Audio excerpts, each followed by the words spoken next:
Começando mais uma live da F Cunha Produtora. Eu sempre começo as lives aqui sorrindo, mas hoje não é um dia para a gente sorrir. Hoje foi um dia pesado, um dia difícil, porque na véspera do Dia da Consciência Negra, um homem negro foi brutalmente assassinado. João Alberto, de 40 anos, foi espancado até a morte por 2 seguranças do supermercado Carrefour, na Zona Norte, aqui de Porto Alegre. O caso ganhou repercussão nacional e internacional na imprensa. Também tiveram, ao longo dessa noite, protestos em diversas cidades brasileiras, incluindo aqui a capital gaúcha. E a gente precisa falar sobre luta antirracista, porque a gente vive num país em que as principais autoridades ainda negam a existência do racismo. Então é muito importante a gente falar sobre esse assunto. Eu agradeço desde já a Gabriela Oliveira, minha convidada dessa noite, que aceitou esse convite nesse momento tão difícil. Gabriela, que é autora do livro Uma Atitude por Dia por um Mundo com Menos Racismo. Eu vou chamar ela aqui para a conversa.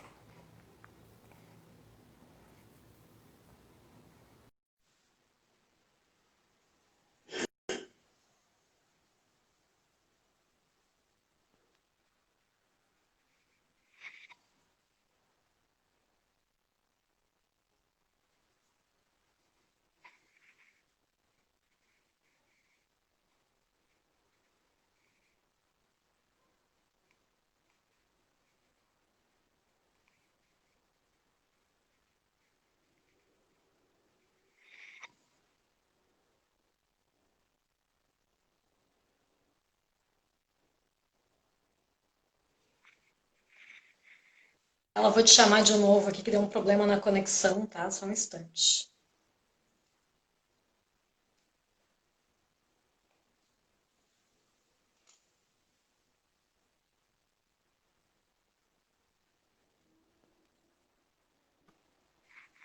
Oi, agora sim. Isso. Muito obrigada por ter aceitado meu convite nesse dia tão difícil que a gente está vivendo, né? E eu queria começar te ouvindo, queria te ouvir a respeito desse caso, né? Do assassinato que aconteceu aqui em Porto Alegre, né? E que tomou essa proporção mundial, né? Justamente por ter sido registrado, né? Por ter esse vídeo, né? Tão brutal, né? Então eu queria te ouvir a respeito desse caso. Boa noite, né, a todos. Obrigada pela oportunidade, né, para a gente conversar, Flávia.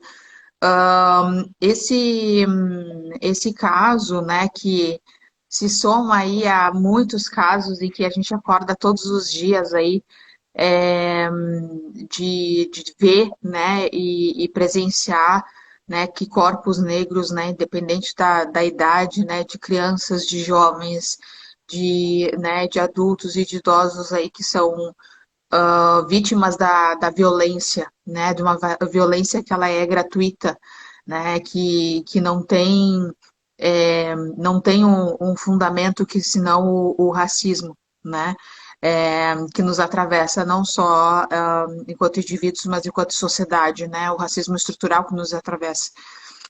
Então, um caso como o de hoje, né, é um agravante, né, nesse sentido, né, onde a gente vê o quanto as empresas também não ainda tomaram, né, a sua responsabilidade sobre o ocorrido, né, o Carrefour apenas, né, fez uma nota de repúdio, né, e isso é, vai para as autoridades, ok, mas esse não é mais um caso isolado, né, isso já aconteceu inúmeras vezes no próprio Carrefour e aconteceu em outros estabelecimentos também que tiveram casos de violência dentro dos seus ambientes. Então, escancara muito num dia como hoje, que deveria ser um dia de celebração, né, de muitas das ações e de muitas das conquistas que a gente teve esse ano, além das lutas, né, e além do luto, a gente teve muitas conquistas, né, viu muitos profissionais negros, muitas pessoas negras alçando aí voos maiores, né, entrando em empresas, né, vendo projetos acontecendo, mas a gente sabe que isso ainda é pouco, né, diante de uma realidade de violência, diante de uma realidade de Covid também que nos atravessou. Então a gente é, segue lutando, mas muito cansado também de ver todas essas coisas acontecendo com a gente, né? A gente não tem um minuto de paz, né? Enquanto população negra no Brasil. Pois é, e a gente vê, assim, tu falaste das empresas, né? E realmente as empresas são extremamente coniventes, né, com racismo. A gente vê, assim, essa nota do Carrefour é o mesmo que nada, né? Porque eles não prometem resolver nada, não se responsabilizam, né? Mas a gente sabe que quando a gente fala de racismo estrutural, a gente fala de tudo, né? E a gente vê hoje, por exemplo, o Hamilton Mourão, vice-presidente, falando que não existe racismo no Brasil. O que dá para responder para uma declaração absurda dessa? Primeiro, que é um absurdo, segundo, que atrasa muito a luta antirracista, justamente porque muitas pessoas ainda escutam, né, e votaram, né, no governo que perpetua esse descaso, né, com a população negra. Então, é muito triste, é lamentável, não tenho, tem muitas palavras e dá muita raiva, inclusive, né, de ver isso, porque a gente parece que dá muitos passos atrás quando vê que uma pessoa que é responsável, inclusive, pela proteção, né, da população, pela proteção das pessoas, né, e pelo zelo da população, acaba dando esses tipos de depoimentos. Né? Eles não colaboram, né, com o fato de que a gente tem instituições sérias trabalhando em torno da luta antirracista, né? Eles não levam em consideração o quanto se batalha, né, para que pessoas negras sejam inseridas, né, em cargos dentro dos espaços de poder, por exemplo, né, na sociedade. Então, isso é muito, muito triste de se ver, é muito lamentável, né, e faz com que a gente tenha que lutar por nós mesmos, né? Então, enquanto sociedade, se a gente tem que esperar pelo governo, né, e pelo apoio e incentivo do governo para sobreviver, isso nunca vai acontecer, não neste governo, pelo menos, né? A gente tem que lutar por nós, né, seja em grupo, seja em entidade, seja em qualquer frente que for, né, e das organizações que estão, de fato, lutando, né, pela luta antirracista. Se não for por essa mobilização, a gente não sobrevive, né? Então, porque se depender de governo, isso nunca vai acontecer. Pois é. E quando tu fala em luta antirracista, né, eu fico imaginando que, na verdade, tem várias esferas de lutas diferentes, né? Eu imagino que cada pessoa possa entrar na luta da forma que se achar que for possível, né? Que tu poderia sugerir como luta antirracista? Primeiro, assim, para negros e para brancos que queiram apoiar, que eu acho que é importante a gente falar sobre isso, né? Sobre qual é o lugar do branco nessa luta antirracista. Sim, no caso para pessoas negras, né, a gente estar em rede, né, e nos apoiarmos uns aos outros, fazer com que a nossa compra, a nossa moeda também seja o nosso poder, porque a gente está falando de mais de 50% da população, 56% da população, que movimenta mais de 1 trilhão de reais no ano, né, então a gente tem uma moeda e um valor muito importante que não é nos retornado esse valor. Então, que a gente possa, enquanto população negra, dar valor a nosso poder de compra, né, comprando mais de pessoas pretas, que a gente possa também ocupar os espaços, então, estando em rede, fortalece com que a gente ocupe mais os espaços e fazer as devidas cobranças nas empresas, né? Sim, a gente tem que boicotar o Carrefour tem que promover a mudança, se não é pelo amor, que seja pela dor, né? Que seja mexendo no bolso, porque se mortes estão acontecendo e eles não estão se mexendo, no bolso vai ter que intervir, né? Então, sim, esse boicote tem que acontecer e em outras marcas também que não se manifestam, que não apoiam, né, a luta antirracista. E aí, falando de pessoas brancas, né, e pessoas não negras, né, e aí entra as demais raças, né, a gente primeiro partiria do reconhecimento do problema, né.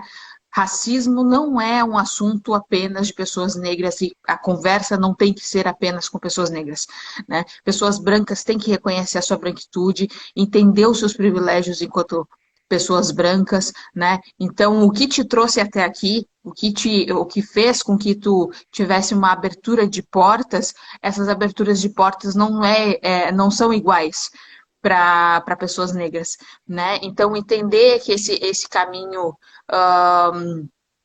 perpassou por uma sociedade que ela é sim racista, né? E que tem uma estrutura, leis, regras, condições que perpetuam o racismo, né? Então o racismo ele não é na esfera individual, ele é para além disso, né?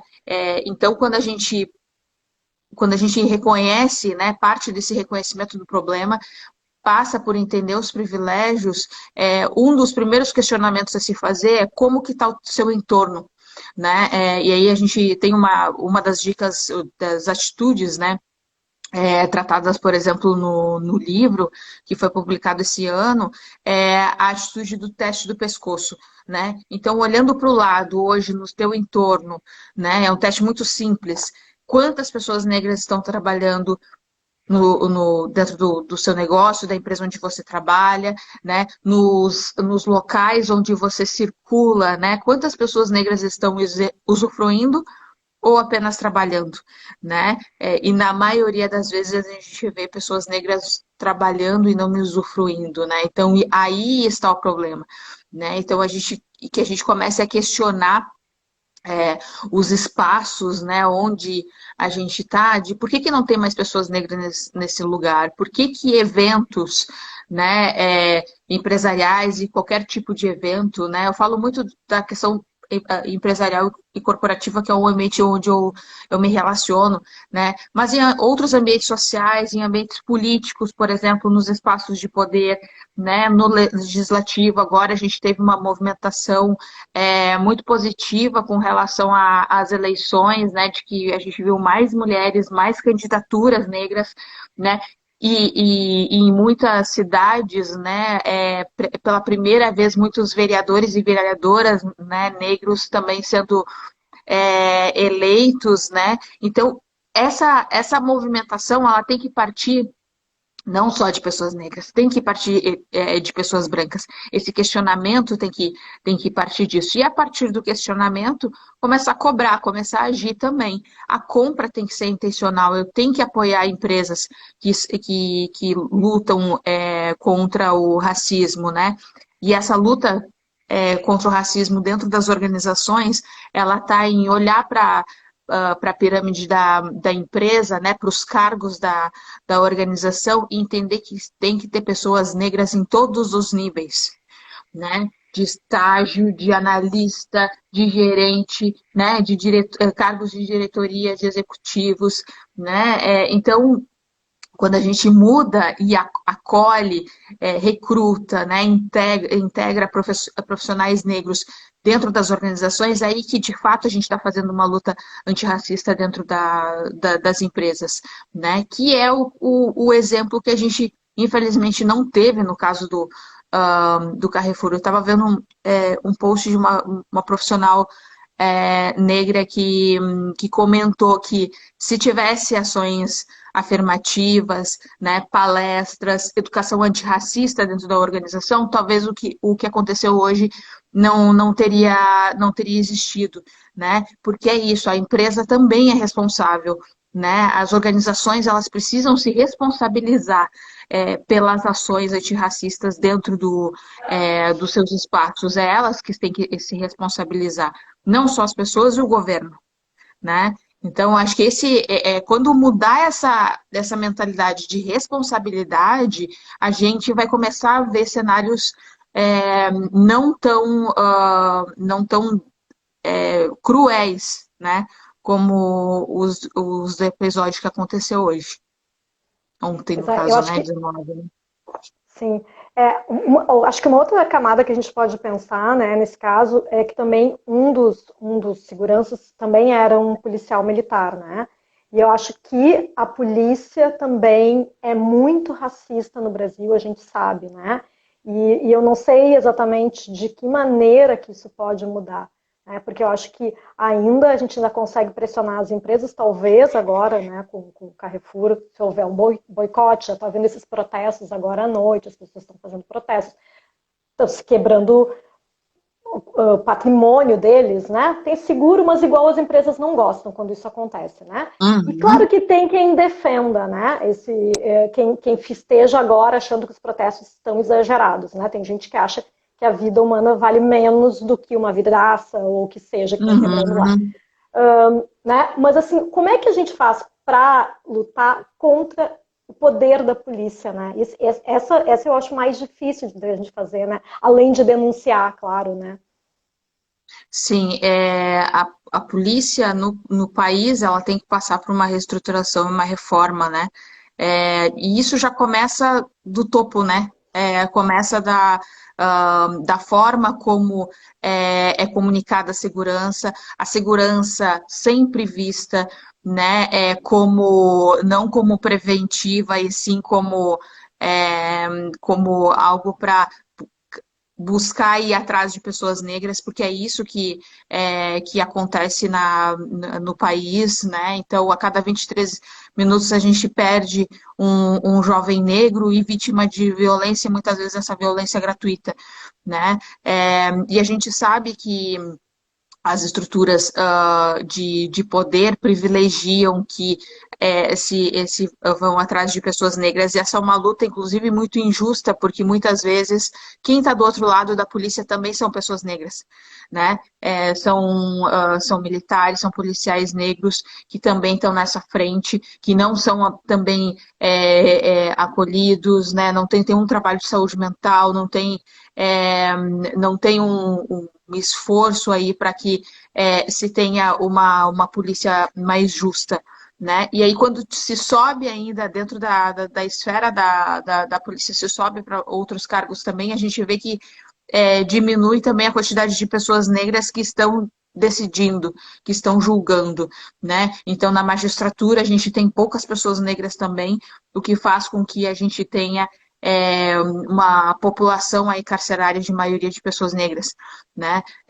Isso tá aí quando a gente vai entender, né, como está estruturada a sociedade, a gente vê que aí também o racismo nos atravessa, né? Enquanto polícia, enquanto população carcerária, né, enquanto violência, né, enquanto perda de vidas negras dentro dessa guerra que acontece todos os dias e que ninguém faz, né, já relativiza essas contas, né, porque quando acontece o George Floyd, a gente tem toda essa comoção, né? Mas quando acontece isso todos os dias no Brasil, a comoção ela não vem. Né, ela já é noticiada né, nos programas da tarde ali numa caça às favelas, né, de ver a polícia correndo atrás de bandido na televisão como se isso fosse entretenimento, né, e não buscando realmente entender e entender e se debruçar em cima da justiça e olhando até para a raiz disso, né? O acesso à educação, o acesso à saúde, né? Que se fossem feitos de maneira digna, a gente não teria essas realidades também. Então é uma teia, um problema, né? Tão forte, né? E que é tão complexo em tantas esferas que a polícia é uma das pontas, né, desse grande problema que nós temos. Pois é, eu estava te ouvindo falar aqui e começo a pensar realmente assim no que a gente pode fazer, né, para mudar essa realidade. Mas eu fico pensando também que uma das coisas que me deixa muito envergonhada como branca muitos comentários que eu li hoje, assim, eu acho que foi além do caso em si ter me deixado muito impactada, porque não tem como qualquer pessoa que tem um pouco de sensibilidade não ficar impactada vendo o que aconteceu, mas eu fiquei muito mal e culpada, sabe? De ver assim pessoas relativizando, dizendo, mas deve ter feito alguma coisa.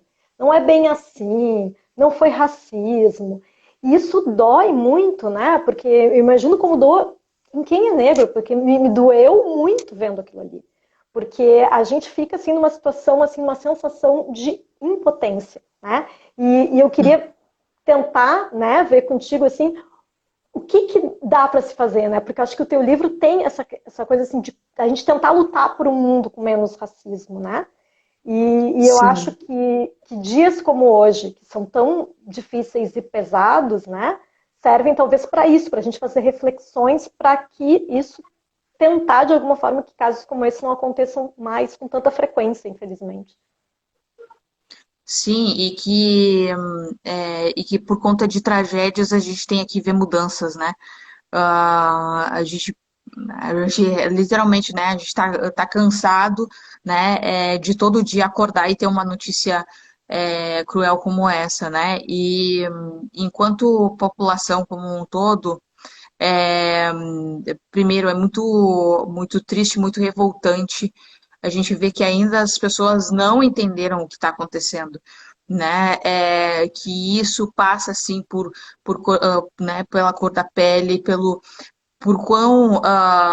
colorismo também, né? Então que pessoas negras que são mais retintas também sofrem e sofrem muito mais dessa violência, né? Então a gente tem que entender que tem que ter uma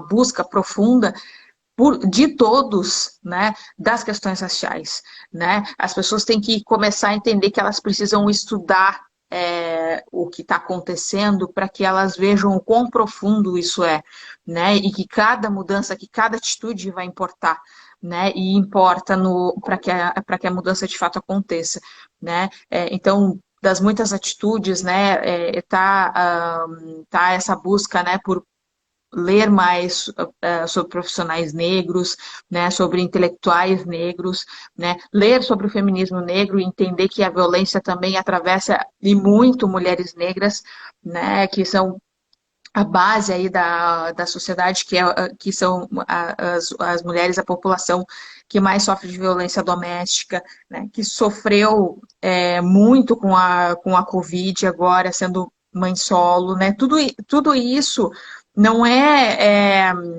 apenas com meritocracia, né, que as pessoas negras vão ascender. Não, a gente está falando de ações que precisam ser feitas de forma ações afirmativas, né, impositivas, inclusive, né, muitas delas até de cotas para que a mudança seja efetiva. E para isso, pessoas brancas vão ter que começar a reconhecer os seus privilégios e estudar sobre isso, né? E falar entre pessoas brancas sobre isso. Né? Isso é um ponto importante. Não é porque tem pessoas negras no local, no ambiente, né? Ou ainda que eu me relacione com pessoas negras, que eu vou falar apenas de racismo com pessoas negras, né?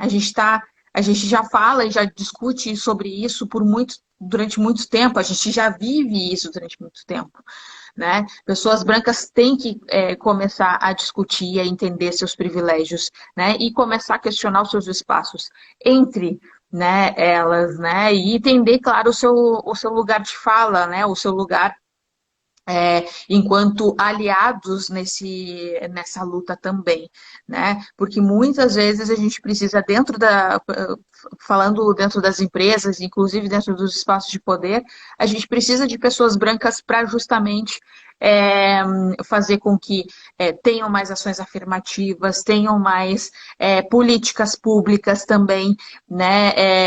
E estudos em torno de como fazer com que nós tenhamos uma sociedade mais igual enquanto raça, né? Assim como também evidenciar o trabalho de pessoas negras, né? Pessoas negras não têm que ser utilizadas apenas como objetos de estudo, né?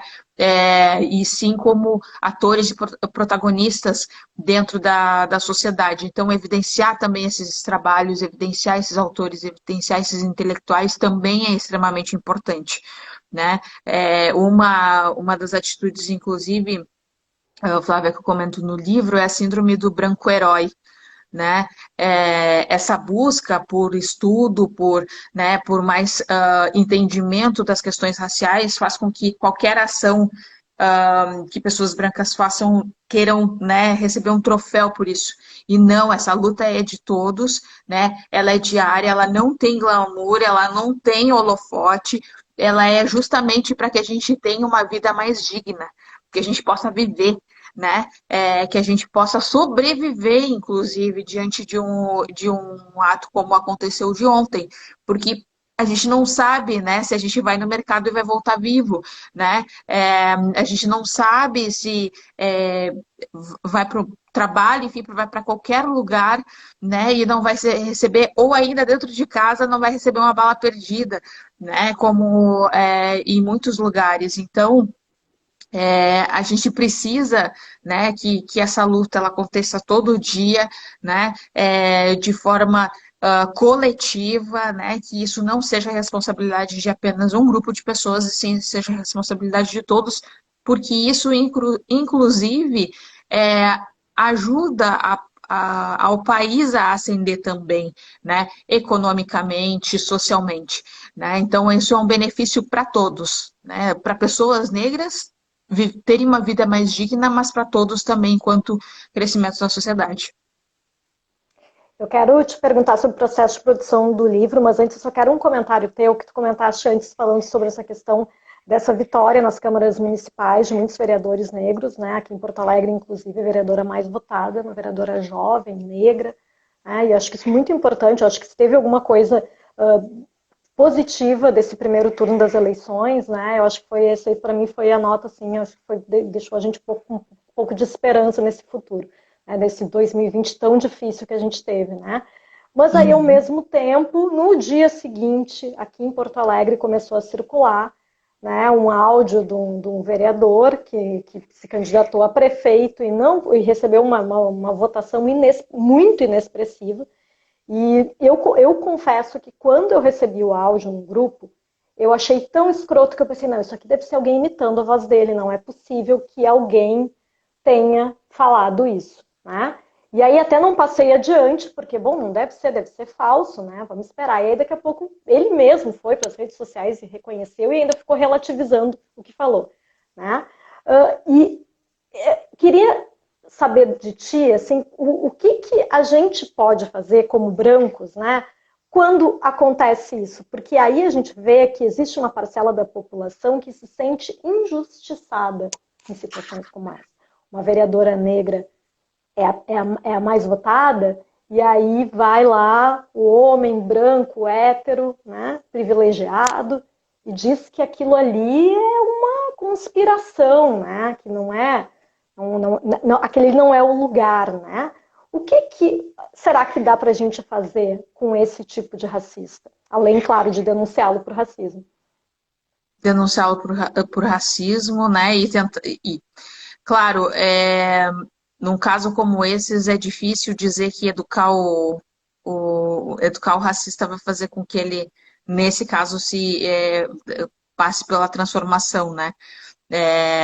Mas o constrangimento já é muito educativo, né? Então, passar pela denúncia, né, mostrar isso nas redes sociais. Claro que a gente fala muito da cultura do cancelamento, mas esse movimento de que pessoas possam se manifestar também, assim como ele usou o espaço dele de fala para manifestação, nós também temos o direito de usar o nosso espaço para também manifestar o quanto a fala dele, que inclusive é uma fala que relativiza muito a ascensão, né, de pessoas negras nos espaços de poder, né, que é que é tão difícil, né? E que agora a gente teve uma mobilização de pessoas negras, de pessoas brancas também votando é, em pessoas negras, né? A gente teve essa realidade acontecendo em muitas cidades do país,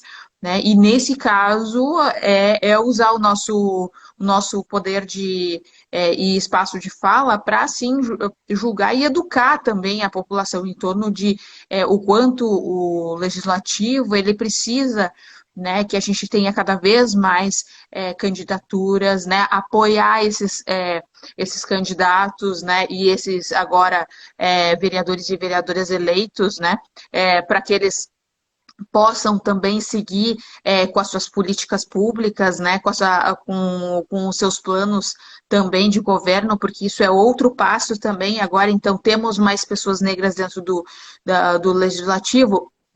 Eles vão ter o devido apoio, acolhimento, né? De que forma a gente pode também ser rede e, claro, cobrar, né? Que é a nossa responsabilidade enquanto povo, mas também ser rede de apoio para que não se perca no meio do caminho, né? Para que a gente não tenha, para que a gente possa, com essas pessoas, também plantar mais candidaturas de pessoas negras para as próximas eleições. Que isso também é um passo importante e que nessa fala, infelizmente, do vereador, a gente acaba vendo aí como tentam nos podar, né?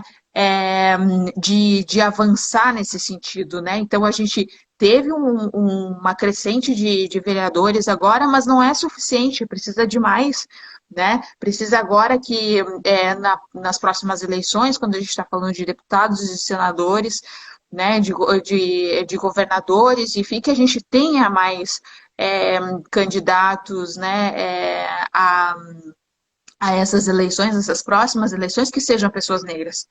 Então, tem sim que começar essa cobrança, né? Não só em torno do ocorrido, né? Da fala desse vereador, mas também um processo aí de educação da gente começar a falar mais sobre política e a inserção de pessoas negras dentro da política. Com certeza.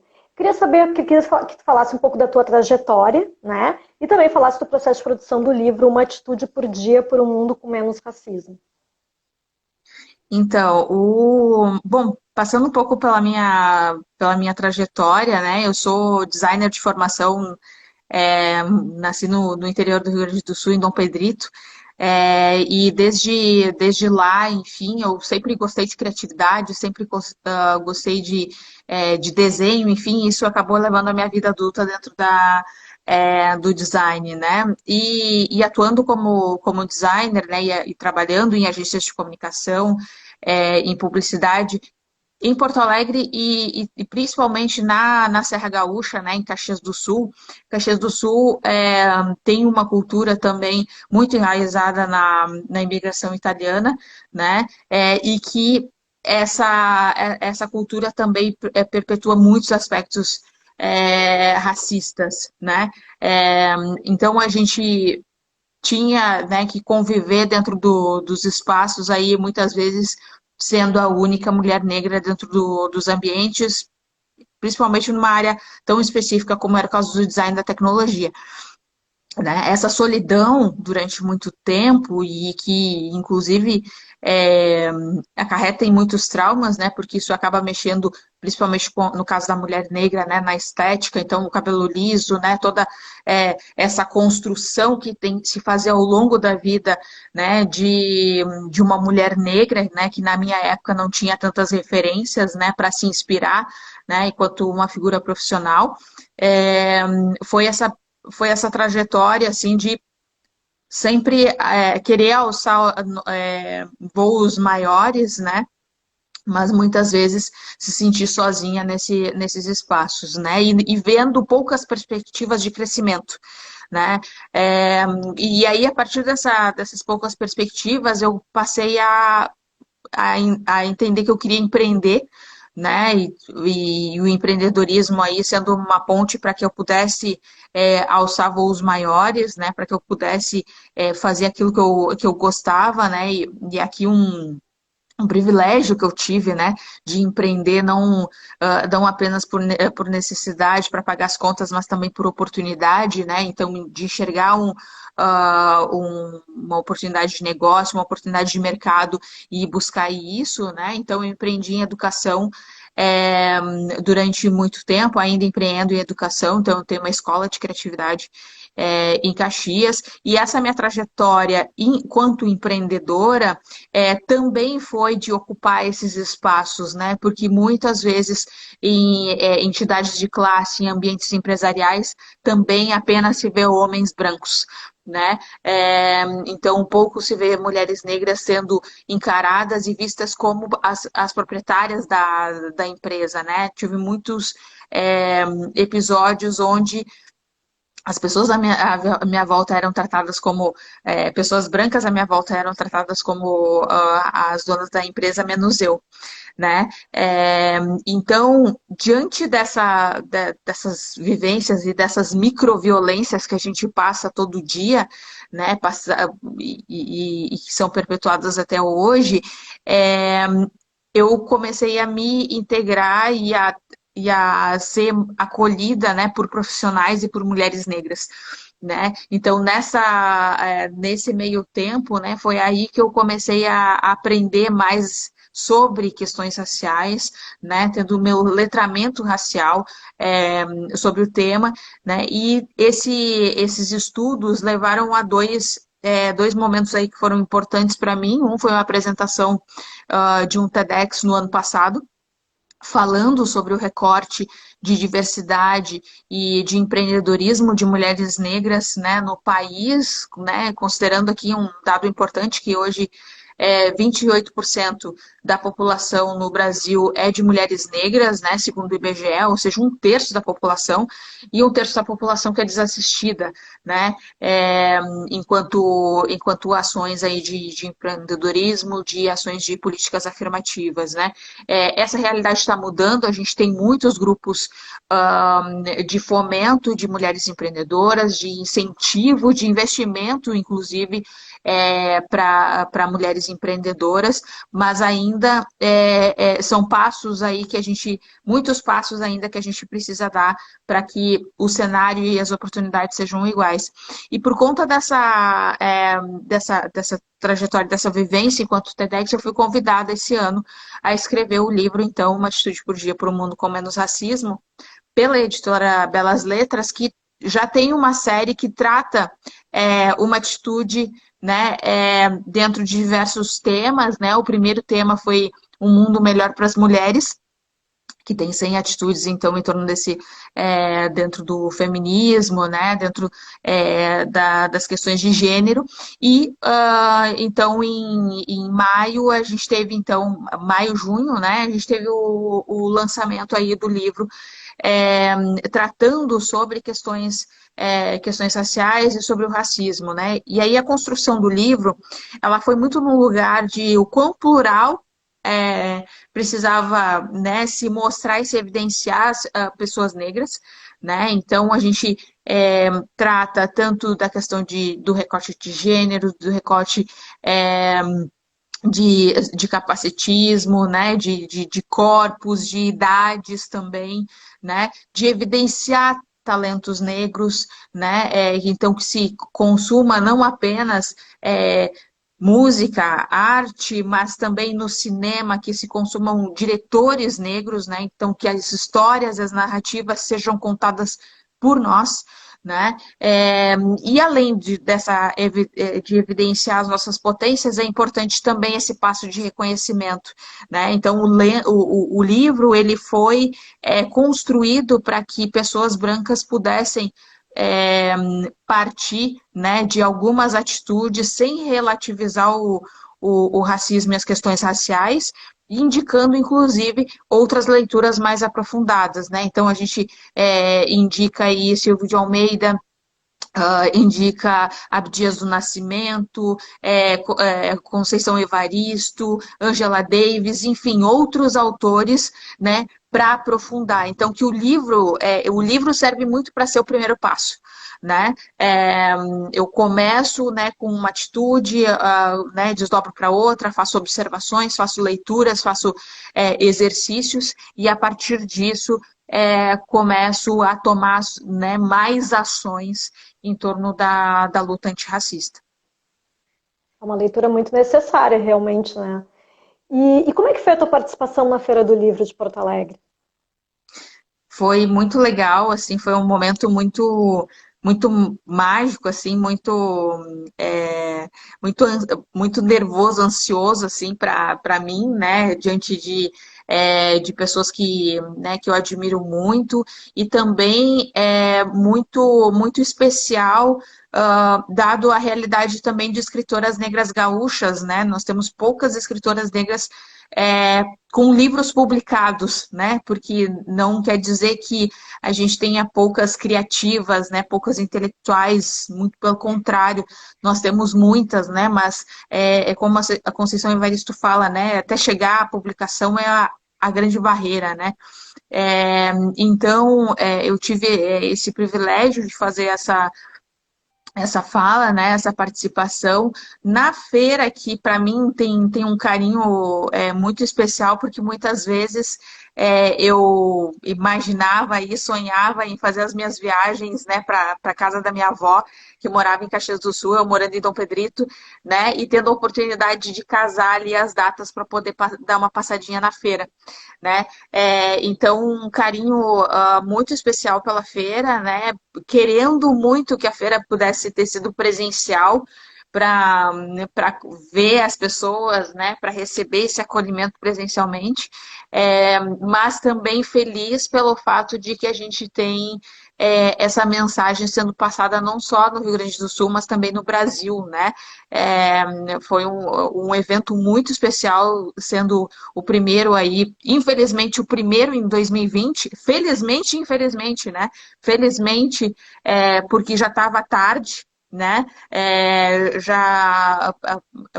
A gente, né, de tantas edições aí da feira, ter o primeiro escritor negro como patrono agora em 2020 é muito tarde, mas cada vitória importa, né? Cada pequena vitória que a gente tem importa. Então, ter o Jefferson como patrono é uma felicidade muito grande, assim, né? Então, ver isso, né, poder presenciar isso de perto, para mim foi um privilégio enorme, assim.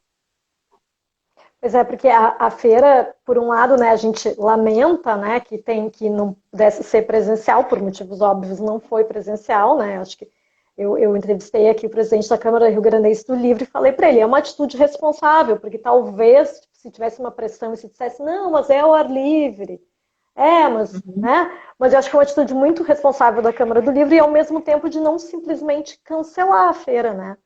Porque poderia ter Exatamente. sido feito isso, né? Mas acho que houve esse esforço para ir para o virtual, né? E a gente tem aqui a presença online aqui da Lu Tomé, curadora da programação geral da Feira do Livro, que eu sei que fez um grande esforço. Imagino que tenha sido, porque tem muita gente querendo participar da feira, né? Então acho que a curadoria tem esse papel que ele é muito difícil, né, de conseguir conciliar, né, tantas pessoas interessadas em participar de um evento como o da Feira do Livro. Mas eu acho que a Lu Tomé, ela teve esse cuidado, né, e eu conversei com ela em box em outros momentos, de tentar focar nessa questão da diversidade, né? Eu pretendo conversar com ela sobre isso na semana que vem, mas queria ouvir de ti qual é a importância de um evento do porte da Feira do Livro de focar nessa questão da diversidade. A importância disso está no lugar de que mais pessoas negras possam ser incentivadas, né, que possam ser enaltecidas para esse projeto, né, para um incentivo à produção literária, né. Eu acho que esse é um dos grandes ganhos, né. Eu posso, né, me ver nesse lugar, né. Então as gerações futuras aí vão ser inspiradas por uma edição como a que a gente teve, né, nesse ano, e que isso também se dê continuidade, né? Então, esse é o primeiro passo, né, para que a gente tenha aí o incentivo de mais representatividade, não só no evento como a feira, mas também na publicação de outros livros também, então que mais fontes sejam acessadas por intelectuais negros, né, nas publicações, e não necessariamente apenas das literaturas de ficção, mas também as de não ficção, né? Então esse movimento que a feira fez pela figura da Lu é extremamente importante, porque isso vai, né, ter um efeito aí em outras publicações, em futuras publicações, em futuros autores, né, escritores aí que venham a nascer também. Então, acho que esse é um dos grandes ganhos aí que a gente tem enquanto feira, e no caso da feira sendo online, isso inspira também a outras feiras, né, pelo país, né? Então, que mais autores negros possam, né, estar ocupando os espaços em outras feiras, em outros lugares, que possam levar suas publicações, né, que possam vender cada vez mais as suas publicações também, porque isso é algo extremamente importante, como eu comentei antes, né, a compra tem um poder, né, a compra é um ato político, né, então quando a gente lê e incentiva e compra mais publicações de escritores negros, a gente está fazendo com que a gente tenha cada vez mais, que as nossas vozes, né, se amplifiquem cada vez mais. Falaste antes sobre a importância da gente também consumir filmes, né, com diretores e diretoras negras, né? Tem algum para nos recomendar? Alguns? Sim, eu vou até pegar aqui no livro, eu tenho tenho essa indicação, mas uma das pessoas que eu indico é a Ava DuVernay, né, que é uma diretora americana. Ela tem aqui tem Selma, como um dos filmes e séries também que ela dirige, né? Outra autora, outra diretora também que eu recomendo, uma diretora brasileira, que é a Juliana Vicente. É, a Juliana, ela é daqui de São Paulo, e ela tem alguns curtas também disponíveis, inclusive no YouTube, e fica a recomendação, no caso da Juliana, do Cores e Botas, que é um curta muito, muito legal, assim, de assistir, de consumir. Também indico a Adélia Sampaio, né, que é uma das pioneiras aí no Brasil, uma cineasta, né, negra pioneira, também, que tem o filme Amor Maldito, né, que é uma das produções dela, né, uma das primeiras aí a trabalhar com cinema no país. E também recomendo o Barry Dickens, é, que dirigiu Moonlight, né, que foi também vencedor do Oscar. Então, é entender e é buscar, né, dentro do seu universo, no caso do cinema, né, quais as narrativas são contadas por pessoas negras, né? Eu acho que esse é o exercício extremamente importante da gente fazer, e nas nossas profissões também, né? No meu caso, né? Quantos designers negros você conhece, né? No caso de escritores, de publicações, quantos autores negros, né? Quantos advogados, médicos, né? Você conhece, está no seu entorno, e que você pode consumir produtos e serviços de nós, né? Pois é, porque tem um filme, eu não sei exatamente quando é que ele foi produzido, até o elenco, ele é muito bom, a Viola Davis participa, então para mim, ela já é uma referência, mas ela se arrependeu de ter feito esse filme, que é aquele filme Vidas Cruzadas, né? Uhum, E que ele tem uma perspectiva branca, né? Então, assim, ele poderia ter sido um filme muito bom, porque ele fala sobre temas que são importantes, só que os temas importantes se perdem ao longo da trama, me parece, né? uhum, Principalmente por causa de uma questão que tu comentaste antes, que é o branco salvador, né? Ali entra a personagem branca como alguém que vai salvar, né, as personagens negras, né? E eu acho que essa sim, problematização é uma coisa que a gente precisa fazer, né? Porque eu acho que talvez algumas pessoas uhum. ainda assistam esse filme, brancos assistam, e não consigam perceber isso, né? Sim, tem um filme bem polêmico nos últimos anos, foi o Green Book também, que também foi muito questionado, inclusive, pela própria família do artista que foi retratado no filme, né? Que também passa por isso, né? Passa pelo branco herói, né? Que ele é o protagonista, ele é o salvador, né? Do negro, e o negro muitas vezes é invisibilizado, né? Ou com a sua voz ali reprimida, né? De fala, de protagonismo. Né? Então tem que ter muitas ressalvas aí, muito cuidado nessa forma de ver, né, e de consumir histórias negras, porque é isso, durante muito tempo a gente ainda teve, né, e aí agora teve inclusive uma polêmica com uma produção ai, não vou lembrar, do Padilha, eu não vou lembrar o primeiro nome agora, é, que foi uma produção com relação a Marielle Franco, e que muitos diretores, inclusive, se demitiram justamente pela narrativa não tá coerente, né? Então a gente não vai mais admitir que as nossas histórias não sejam contadas por nós, né?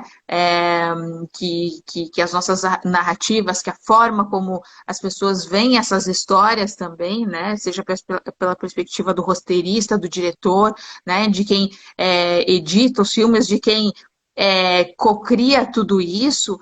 É importante que a gente pense que na produção de todos esses projetos tenham pessoas negras por trás.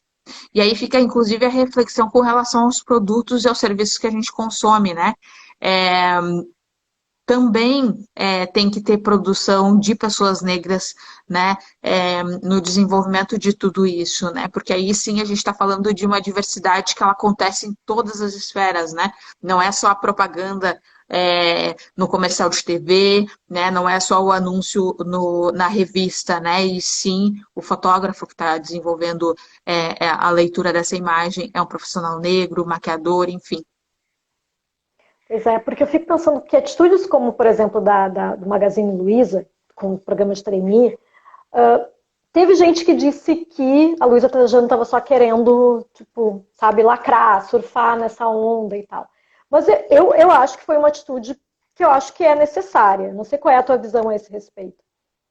É necessária, é urgente e ela é extremamente importante. Também veio tarde, né? Mas chegou finalmente. É uma coisa que já acontece em outros países, né? Que é programas específicos de inclusão de pessoas negras nos diferentes cargos, porque o que mais incomodou no caso do Magazine Luiza, a verdade, é que os programas de trainee, se vocês colocarem no Google, né, programas de trainee, são só pessoas brancas, né, que passaram por grandes universidades, né, fizeram seu inglês, né, fizeram seu intercâmbio, né, e agora voltaram, né, desse mundo glamuroso e vão para dentro das organizações para fazer o caminho já do executivo direto para as diretorias, né? E no caso do programa do Magazine Luiza, mexe no racismo estrutural, porque a gente está falando de trazer profissionais negros justamente para serem executivos, para serem diretores de grandes empresas, né? E aí é isso que incomoda, né? E que incomodou e que inclusive foi levado para a justiça, que foi também algo horrível, né? Dentro desse universo, tiveram denúncias, inclusive, com relação ao programa, como se ele fosse né, fora da lei, né, dentro do processo de inclusão, e muito pelo contrário, é uma ação que já acontece e que deveria ter acontecido, inclusive, muito mais vezes, e está sendo reflexo, inclusive, para que outras empresas comecem a agir, né? E muito importante, né, esse caso do Magazine Luiza, que eu faço até uma ponte com Roda Viva, né, que a Luísa Trajano explicou, então, o porquê de fazer o programa, que ela não arredaria o pé, e inclusive vai fazer mais vezes esse programa, né, uma das ações, das primeiras das muitas, que o Magazine Luiza está fazendo, e aí na semana seguinte a gente tem o caso da Cristina Junqueira, né, do Nubank, que acabou também comentando, no caso de maneira negativa, né, que não tinha executivos negros dentro do Nubank, porque não queria nivelar por baixo. O consumidor, obviamente, né, e a internet caíram para cima, porque é isso, a gente não vai admitir mais, né, que as empresas tomem uma postura passiva, né, elas têm que se tornar responsáveis pela inclusão, né, pelo acesso de pessoas negras aos N cargos dentro da organização. E aí o Nubank teve que se mexer, né? No caso aí eles fizeram a contratação de uma consultoria especializada em igualdade racial e uma série aí de ações, inclusive com investimento em startups de fundadores negros, né? Então é isso. Ou, ou tu faz pelo amor, ou tu faz pela dor, né? Então, porque o consumidor ele vai cobrar em algum momento. Gabriela, eu te agradeço demais por essa entrevista, muitas informações, eu acho que saiu mais aliviada depois desse dia tão difícil de te ouvir falando tantas coisas importantes, tá? Então fica aí então a dica de leitura para quem está nos acompanhando, o livro Uma Atitude por Dia para um Mundo com Menos Racismo. Vou atrás dele, vou comprá-lo, porque eu não li ainda. Acho muito importante que pessoas brancas leiam esse livro. E eu vou aproveitar aqui para dizer Aproveitar e então mostrar a que... capinha assim. Ah, isso mesmo, olha que lindo. Vou atrás para Aham. comprar.